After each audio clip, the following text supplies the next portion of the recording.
Hey everyone, welcome to Learn from Native. How are you doing today?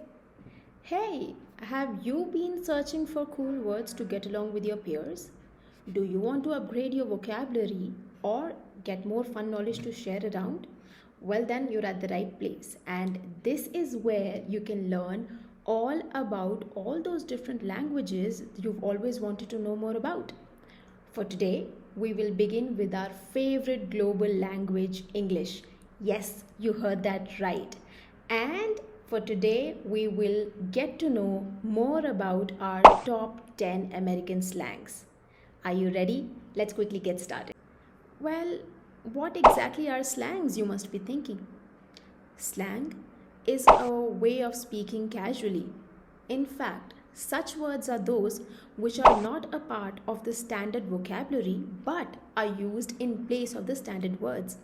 And these words are also those which are just used for verbal communication purposes but are rarely used for writing ones. Now, why do you think slangs are even required or used in America?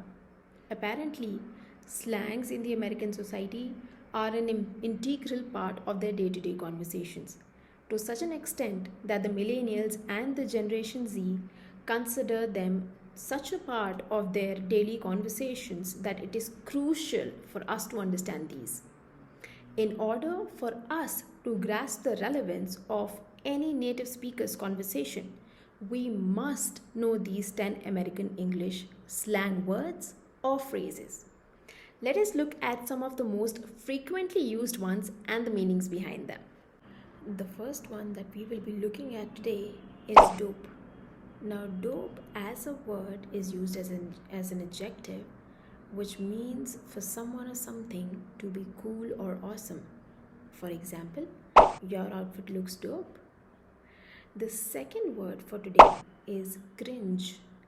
Now, cringe is a word which is accompanied with facial expression or body movement, which means or shows for someone to feel disgusted or an embarrassment. For example, I cannot go on with her cringing every time I do her makeup.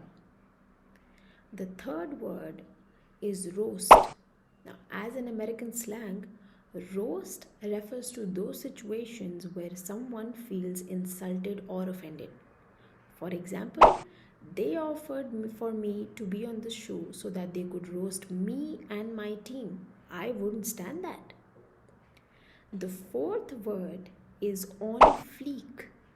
Now, on fleek means to be perfect or to be done in the right way.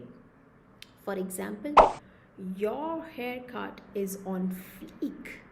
So, the fifth word for today is throwing shade. Together, throwing shade forms another expression which enters the list of those slangs which are used by young people in the USA. Throwing shade as an American slang refers to someone's behavior who is negatively judging or disapproving of another person. For example, harsh as you sound right now, you must not throw shade at your team members. Rather, you must work along as a team. The sixth word is bail or ditch. Bail or ditch simply means to cancel, change, or alter your plans, any plans. For example, don't you bail on me tonight, Bob. I am really looking forward to this important event. The seventh word is down to earth. Down to earth simply refers to someone who is humble, really genuine, and easy to get along with. For example, Barack Obama is really a down to earth guy. The eighth word is goat.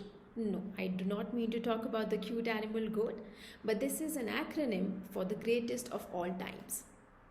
It is pronounced exactly how you pronounce the cute animal goat, but it must only be used to talk about someone who is truly the greatest of all times. For example, Michael Jordan has to be one of the GOAT basketball players, greatest of all times. The ninth word is slay. Slay is an informal expression used to express your appreciation for somebody's performance really well done or somebody's task which are beyond your expectations. For example, you completely slayed that audition. I am sure you will get in. The 10th and the last word is chill out. Chill out is again another informal expression which is used by any young American person trying to simply say to his or her own friend to relax, be calmer, or simply not to stress. For example, you must chill out. I am sure the teacher won't have caught you bunking. And if you want to avoid sounding like a fuddy-duddy or a yank, or if you really do want to sound like a native English speaker, and if you want to fit in with all the Americans, then you must use all of these slangs in your daily conversations. Hey, do you know any more slangs than these? How did you like these top 10 American slangs? Don't forget to share in your comments in the comment box below.